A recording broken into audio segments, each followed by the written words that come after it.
রাজশাহী বিশ্ববিদ্যালয় শিক্ষার্থীদের দাবির মুখে পোষ্য কোটা বাতিল ঘোষণা করেছে রাবি প্রশাসন। বৃহস্পতিবার রাতে এই ঘোষণা দেন রাবির ভিসি অধ্যাপক সালেহ হাসান নকিব। বৃহস্পতিবার স্বাধীন প্রশাসন ভবনে তালা দিয়ে আন্দোলন করে শিক্ষার্থীরা।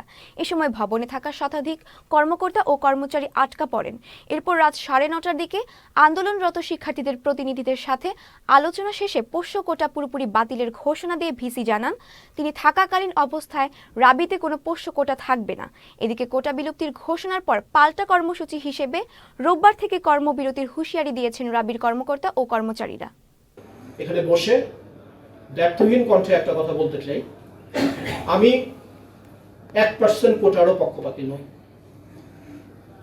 আমি যেটা বলছিলাম যে এত বড় পরিবার, অনেক কথা ভাবতে হয় এবং অনেক কথা ভাবতে হয়েই যে দায়িত্বে নেই সে যেভাবে কাজ করতে পারে, যে দায়িত্বে আসে তার জন্য কাজ করার প্রক্রিয়াটা সেরকম নয়।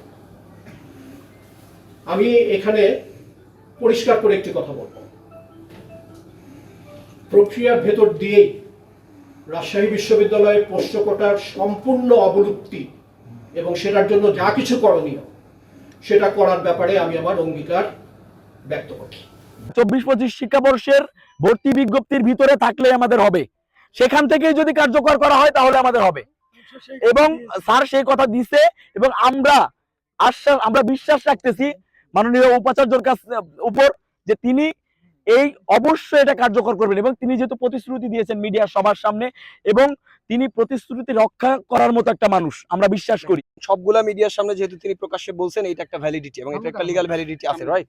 সুতরাং এটা বিশ্বাস অবিশ্বাসের কিছু না, বরং এটা একটা প্রমাণ যে এটা আজকে থেকে বাতিল। 1 2 হচ্ছে তিনি বলছেন যে অফিসিয়ালি গ্যাজেট প্রকাশ করতে আমরা যেভাবে চাইছি যে এখনই গ্যাজেটটা দিয়ে দেন, তিনি বললেন যে ইট টেকস টাইম।